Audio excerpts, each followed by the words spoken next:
Get started.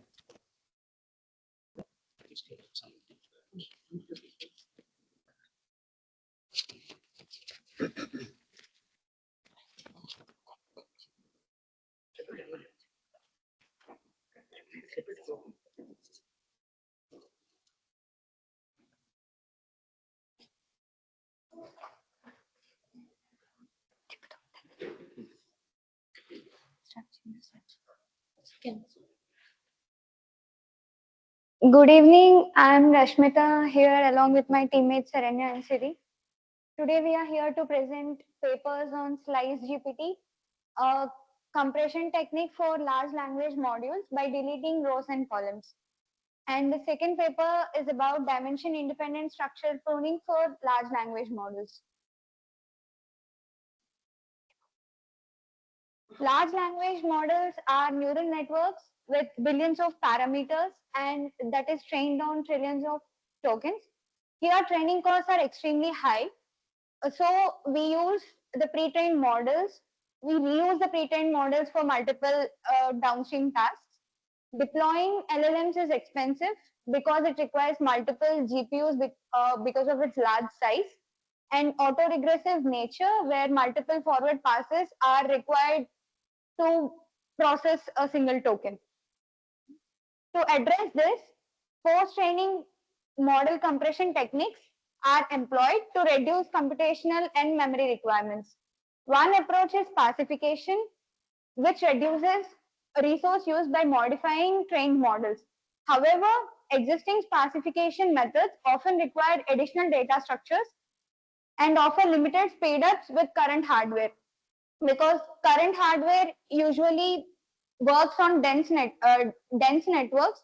It assumes every matrix is dense, even if it's sparsified.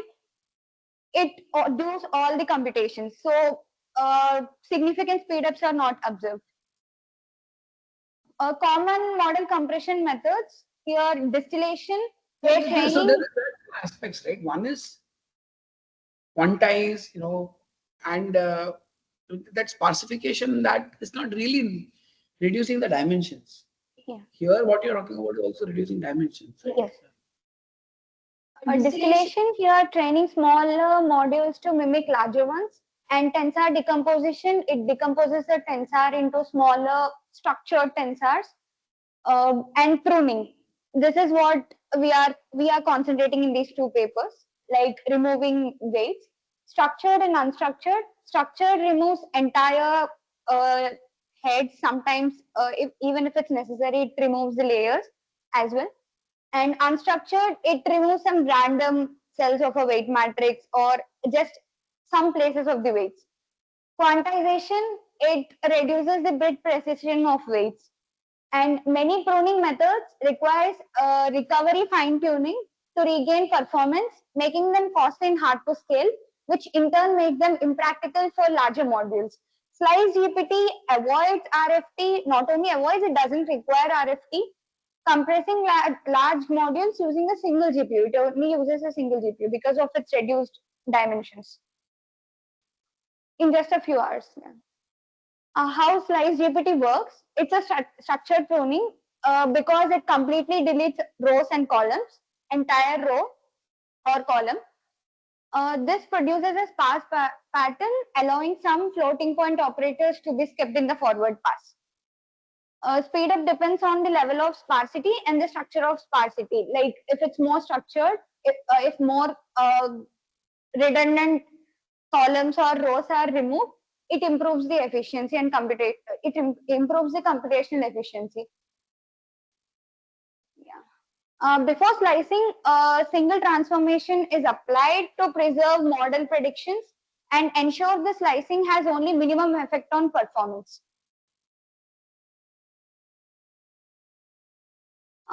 Transformer architecture. Transformer networks are highly effective for tasks like language modeling. This architecture is composed of repeated layers, which contains a multi-head self-attention block followed by a feed-forward network with layer norm or RMS norm applied between each layers. Each block is followed by residual connection and normalization Key dimensions here are D, embedding a dimension of our transformer, and N is the sequence length. Embeddings, the model receives token IDs and position IDs as input. These are used to index an embedding matrix, producing an initial signal X of dimension N cross D. For simplicity, we consider a single embedding matrix indexed by the input sequence S. Layer normalization. After embedding, the signal matrix is passed through a layer norm block. Layer norm normalizes each row using, it subtracts the mean of each row, divides the each row standard deviation, and rescales and shifts using learned parameters. A mathematical formulation is here. And these are the parameters, like M will multiplication with M will calculate the mean, and these are the rescaling parameters. Yeah, alpha and beta are learned during training. Attention blocks. Each attention blocks contains 4 learnable matrices, query weights, key weights, and value. WO is the output matrix, weight matrix. These projections are split into multiple heads to process an input, passed through a non-linear attention operation. The result is multiplied by WO to produce the final output.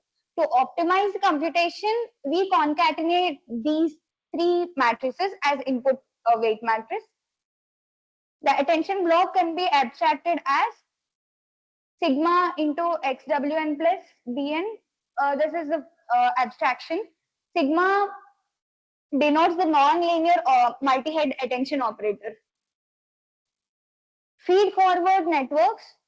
FFN blocks are the second key building blocks in the transformer layers, typically implemented as multi-layer perceptrons.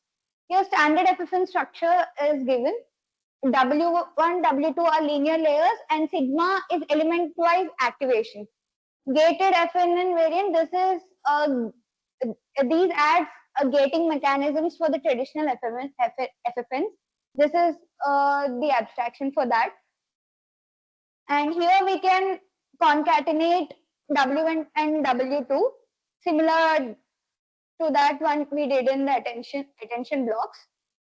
And the abstraction for the attention blocks and feed forward networks is similar.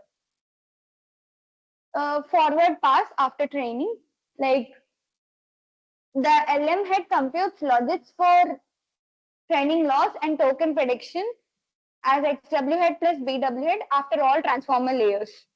Forward pass algorithm is, we have weights.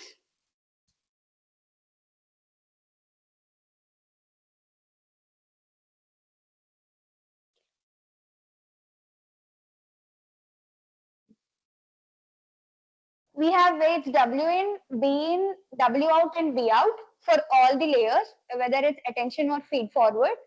Sigma L is the non-linear attention operator or the element-wise activation.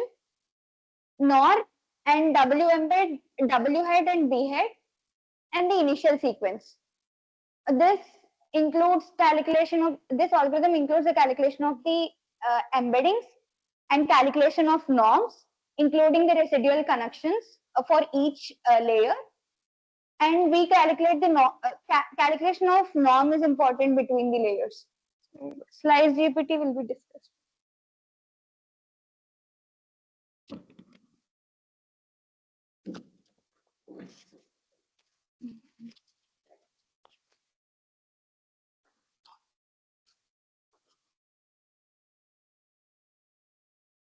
So SliceGPT here, it uses the computational invariance mainly, which means that in transformer architecture, so if we apply orthogonal transformation to output of one block, if we undo it in the next block, which means that so that the model is preserved without changing the output.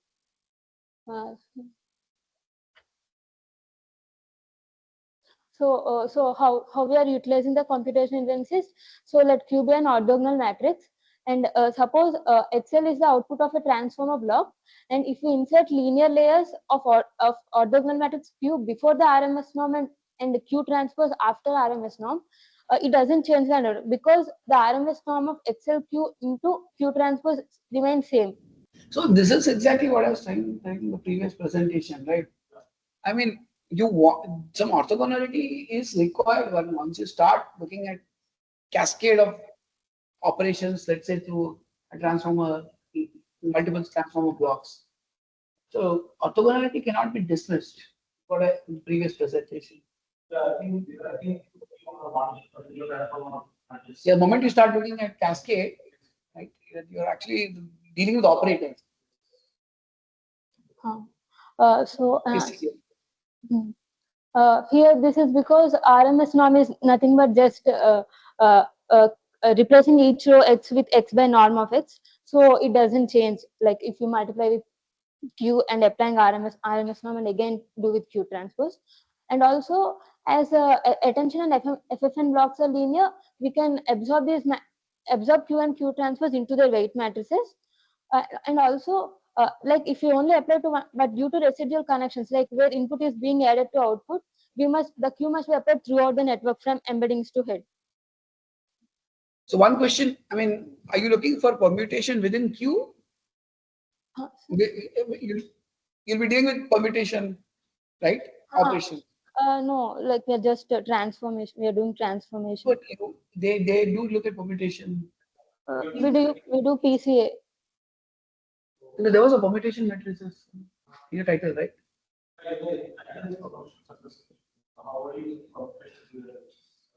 Will you be doing permutation substitution on Q? Is my question. No, the Q is calculated just based on PCA. In your proposal, you will deal with permutation subset selection, right? This is only column subset selection. Column This subset. is not deleting rows and columns. You will be doing that. But that will be on Q. My question is, will that be on Q or on X? Q is exact is that X will the rows are eliminated from X. Okay.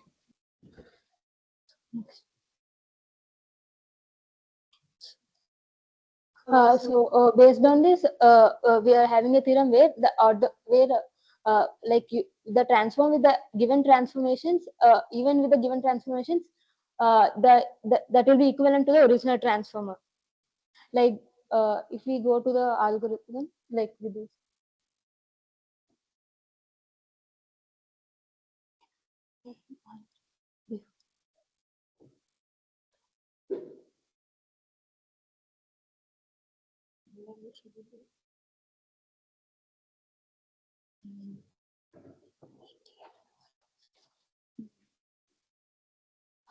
In this algo, like we are multiplying x with like we are multiplying embedding matrix with q initially. So here x is becoming xq.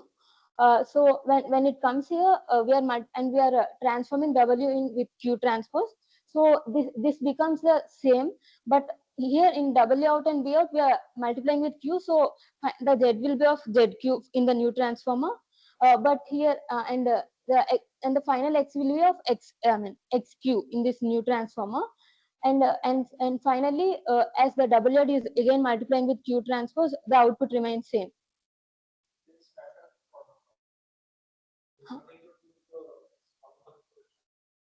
Now, she's explaining that multiplying with Q and Q transpose, it doesn't change the transformer. change the transformer.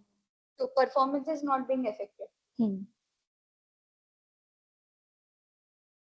And also the RMS and for RMS norm network, the computation events works, but not for layer norm networks. So we are converting layer norm to RMS norm. In layer norm, we are multiplying with m and alpha. So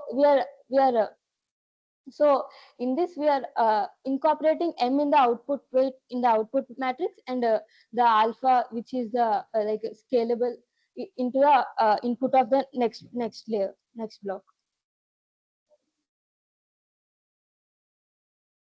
So if we see, so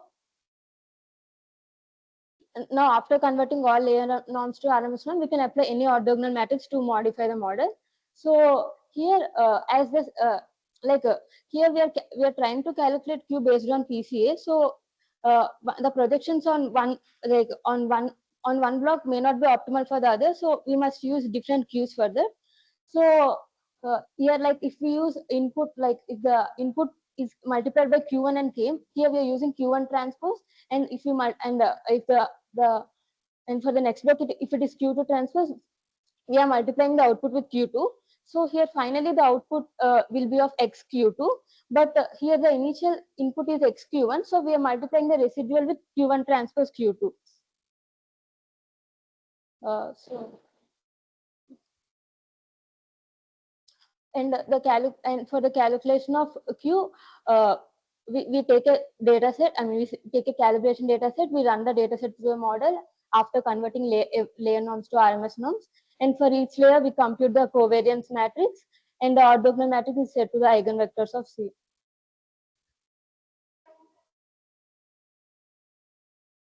So, and coming to the slicing, here we are so here we are doing XQD, where D is a deletion matrix, which is not just nothing like removing some columns of identity matrix. So we are basically doing PCA and maintain and only keeping the topmost eigenvectors, like topmost projections.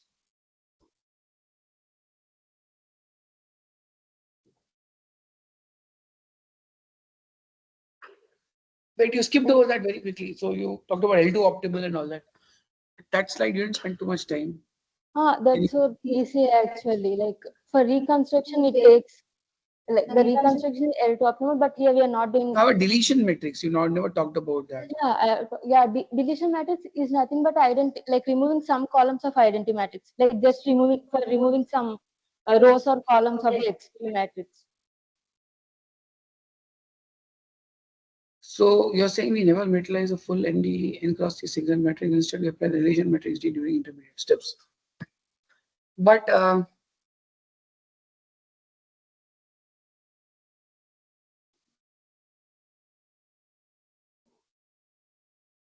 you are eigenvectors of X transpose X. So, that is fine.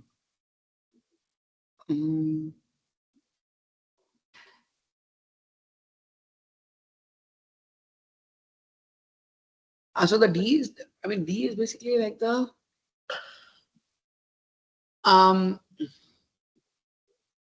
so the pruned diagonal matrix basically. yeah.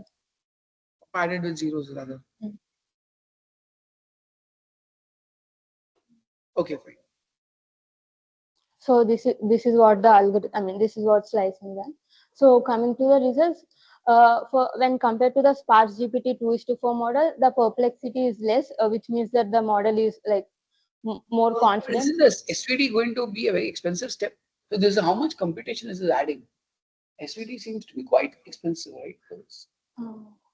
How much overhead are they adding by years? Have they given? This is training time. You have to incur more cost. That's what post training you have to incur some cost. So actually, in project proposal, like we are in our project, we are trying to use like the linear CSS algorithm, like linear time approx algorithm, instead of this queue calculation of queue, and we are trying to find. Oh, I see. For pruning instead of calculating the PC. Yeah. So this is just for perplexity, like when compared to the sparse GPT. So it is low for both opt and Llama 2 model.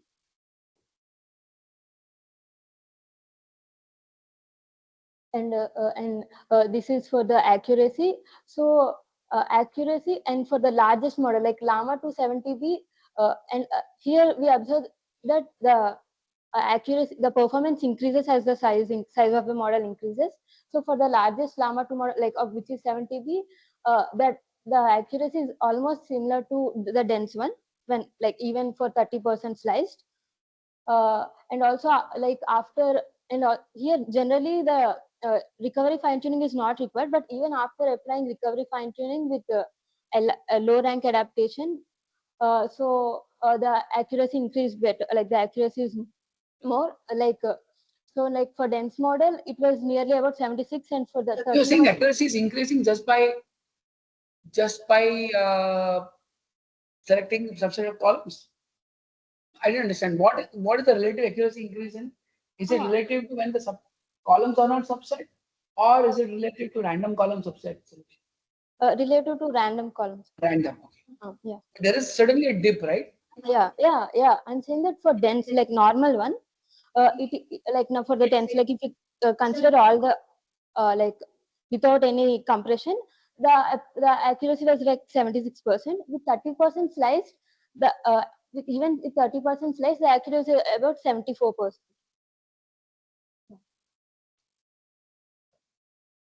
And also for the token throughput comparison, for 25% slice model, the throughput improvement was up to like by 1.55 times.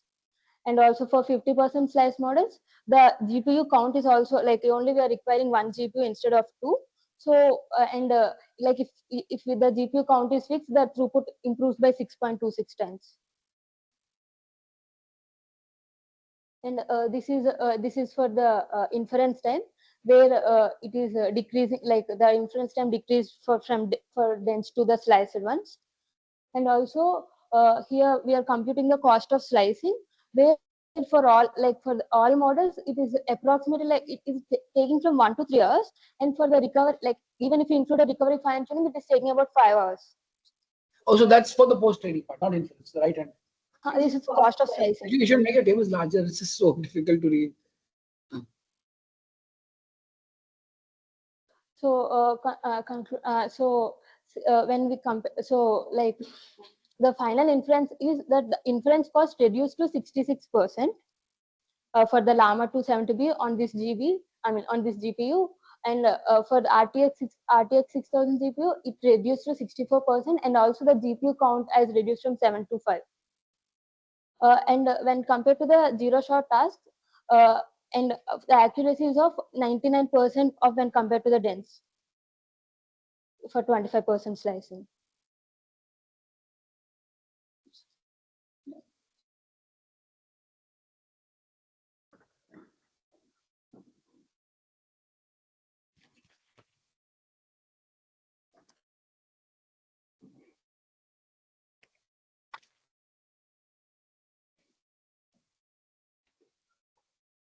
So I'm Siri. I will be discussing about the paper dimension independent structural pruning for LLMs.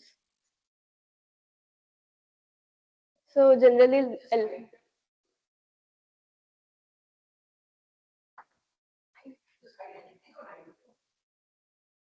so in general, LLMs are very resource intensive. So we try to compress the model, like using techniques, specification and quantization or structural pruning. And our main focus is on the structural pruning. It maintains the accuracy, but it has some limitations. Like if we take LLM pruner, it uses the same feature subset across every layer. It limits the flexibility. And taking SliceGPT, it has the flexibility via layer-wise projections, but it has extra parameters for like Q to Q transpose Q, which adds 5 to 13%. So we are going to address the issues flexibility and overhead. So this LLM introduces that index-based selection or addition and the gradient-based width learning. And the global hypernetwork is used for generating the selection matrices, which we'll see later.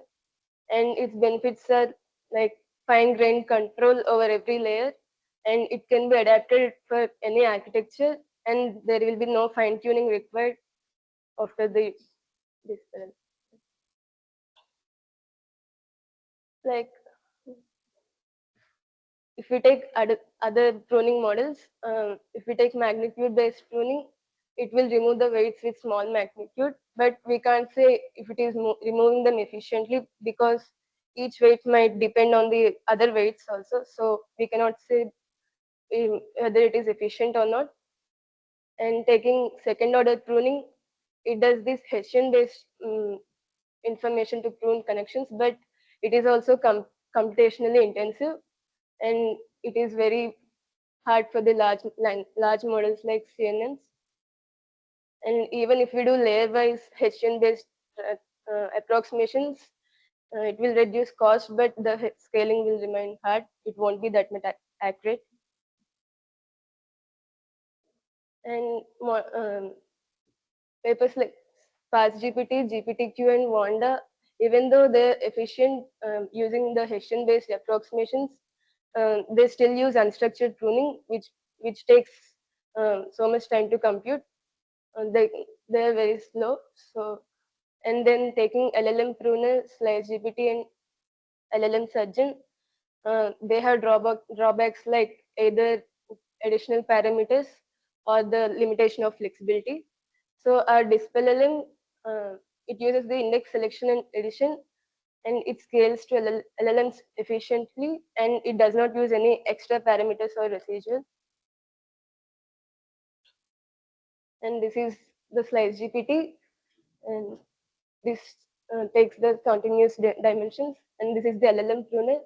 It uses the same selection matrix, so it is not variable across layer. It limits the flexibility. And in the DispLLM, the selection matrices are different, ensuring flexibility across the layers. These are the notations. S is the pseudo selection matrix, like it is a diagonal matrix for features. If the element is 1, then we can take that as the feature is selected in that layer.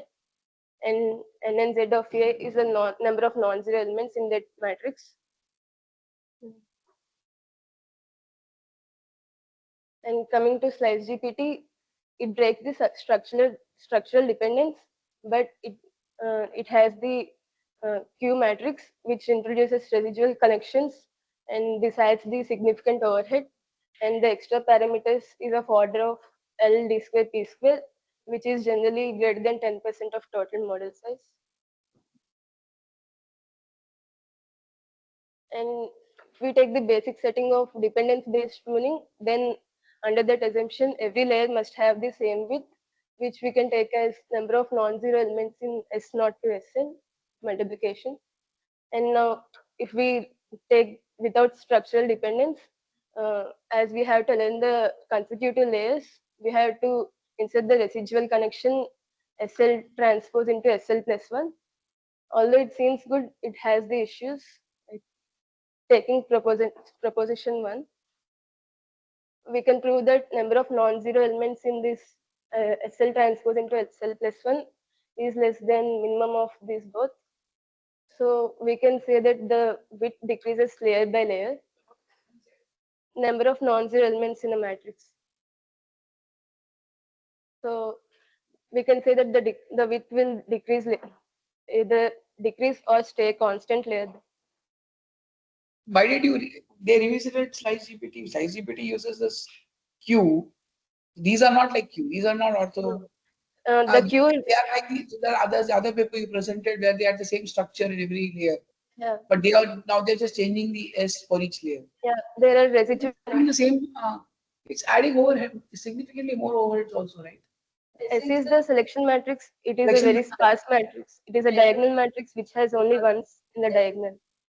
Q is not like that. It also adds residual connections. So SLs are all diagonal matrix. It's a diagonal matrix. Did you mention that earlier? So did you mention that it's a diagonal somewhere? I mentioned that it is a selection matrix. Okay, so I'm supposed to understand it, diagonal matrix. You're fairly more advanced than me, okay? Except the diagonal, remaining elements will be zeros. And in the diagonal, whichever features subset we want to take, it will be the one. It will be 1. Oh, so it's just also just ones. Zeros or ones. Yes. Ones will be for the selected features in the diagonal. How is it different from dropout? I mean, is it just that it's a more optimization approach to dropout?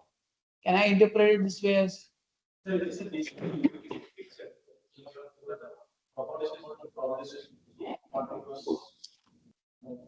is when you take an ensemble.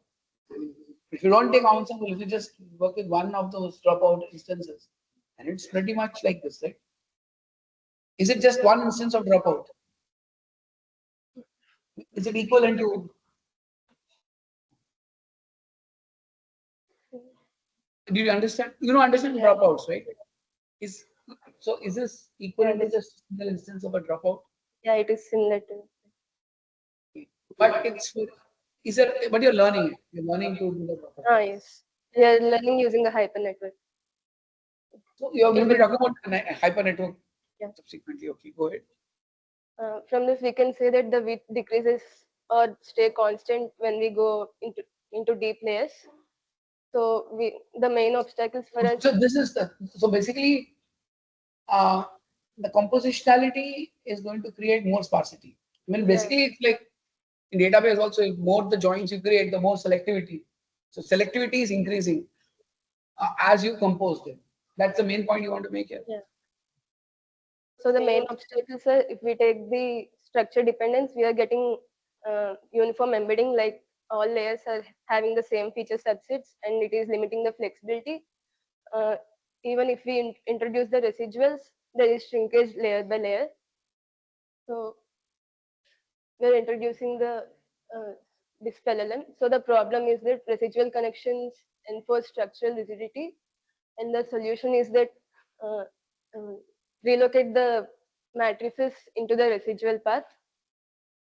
So this removes the structural constraint and do not introduce the extra parameters and supports the pruning in intermediate layer and enables pruning of different dimensions. And the formulation is that this is the formula for the attention layer and this is the formula for feed forward layer. And for now we are taking that Q, the weight matrices for Q, K, and V have the same selection matrices, although they can be different in general. This we are doing this. Yeah, that's the other aspect. So you're saying the selection matrices are the same for query, key, and value. Need not be, but for That now, doesn't make sense, right? I mean, the key is supposed to be your kind of proxy. yeah, for now we are taking like that to compare with the SliceGPT. Sorry. For now we are taking like This is that. your choice or their paper's choice. Paper. The paper took this because SliceGPT had the same queue. Slides had the Yes. same queue for It has the same Q for all weight matrices. all the query keys and values. Right? I should have asked this question. And So to compare with SliceGPT, we are taking the shared selection matrix, and also it reduces the overhead. This is the pseudocode. This is the multi-head attention layer formula, and this is for the feed forward network. And this is the index selection, and this is for the index addition. Like after we prune, we are adding the input again, and here also the same. so nice, colorful slide. Did you prepare this or this is in the paper itself? This is in the paper. Okay. Yeah, we are taking the same selection matrix, and this is the architecture. It is similar to SliceGPT, and we are just removing the queue and taking the selection matrices. And for learning the width and the water features we want to take, um, our idea is to use a gradient-based method, um, like by using straight-through estimator for back propagating through binary values or rainmax. Even though, but here rainmax is better than straight-through estimator as ST estimator might give biased values. So we are considering rainmax, and but um, to learn the element-wise parameters, it will take a very large size. I don't know what is the reason max. Ringmax in the feed forward layer, it will take the hard values, like it is an estimator. It has forward pass and backward pass. In forward pass, it will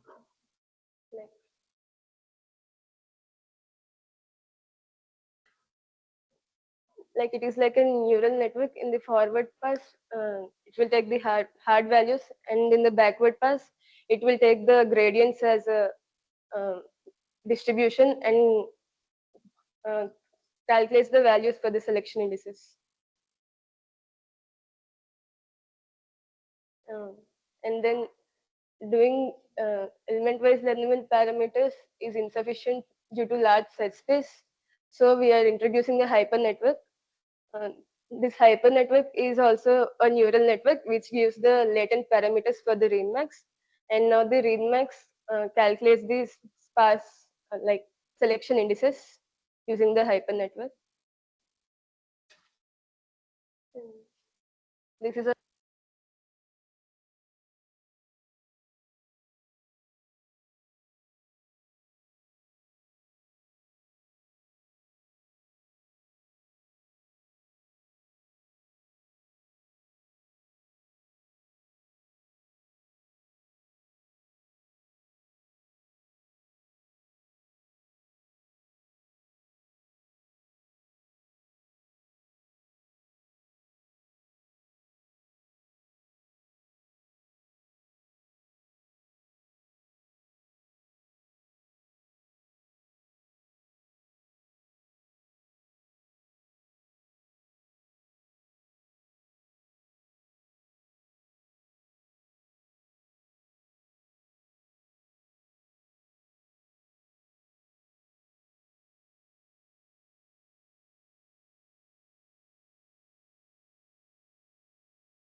The hypernetwork is the key, right? The hypernetwork is what gives you the selection matrices, correct? What does it mean to remove hypernetwork? I mean, what remains? Hypernetwork has two components like GRUs and fully connected layers.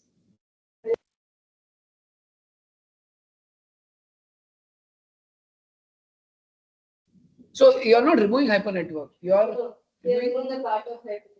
which is used for predicting the selection. Like that. The selection thing also you are getting it through through discretization, right? Because ultimately selection 0, 1. Taking a distribution in the hyper, then predict. But you will finally do a softmax, right? Finally, giving a hard value state. Uh-huh. And that's why you needed straight through estimators, right? It's not that much better than ReadMax. We're using ReadMax. ReadMax. Okay, okay. Yeah, finally. That's why you use ReadMax. Okay.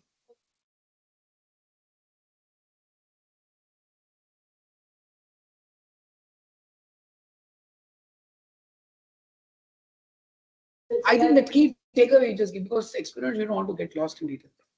What is the takeaway from the experiment? Like basically the experiment is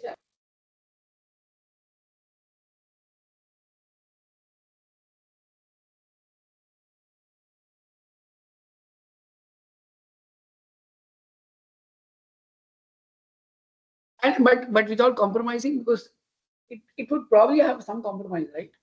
Given that the matrix is hard, very constrained. So this parallel would have taken a performance accuracy beating, right? With respect to SliceGPT, no? Isn't that a takeaway from the experiment that it's slightly worse than SliceGPT? it's not point that it's not good. It's better than SliceGPT despite. Can you just go ahead to the results? Yeah. So yeah, here outperforms the structured and semi-structured bit. Baseline it outperforms, but does it outperform SliceGPT is not clear. Did it outperform SliceGPT?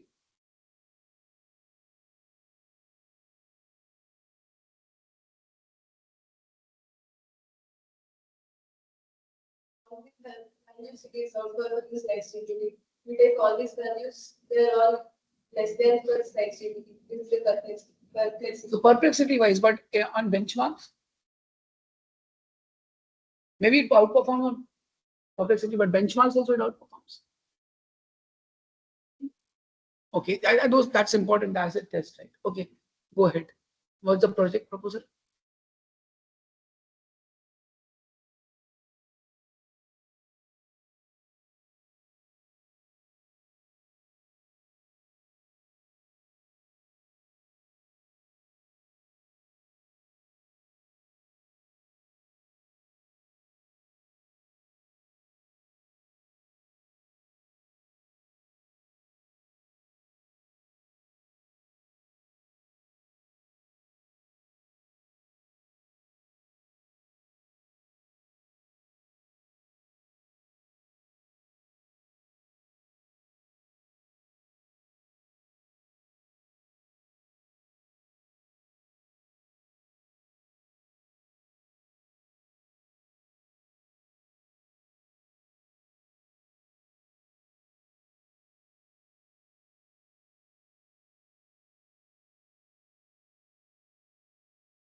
Each diagonal element is like each column selection. Like for each column, we have each element. We will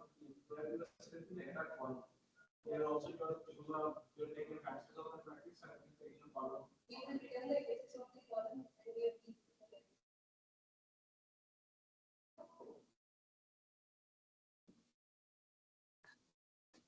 If there's no question,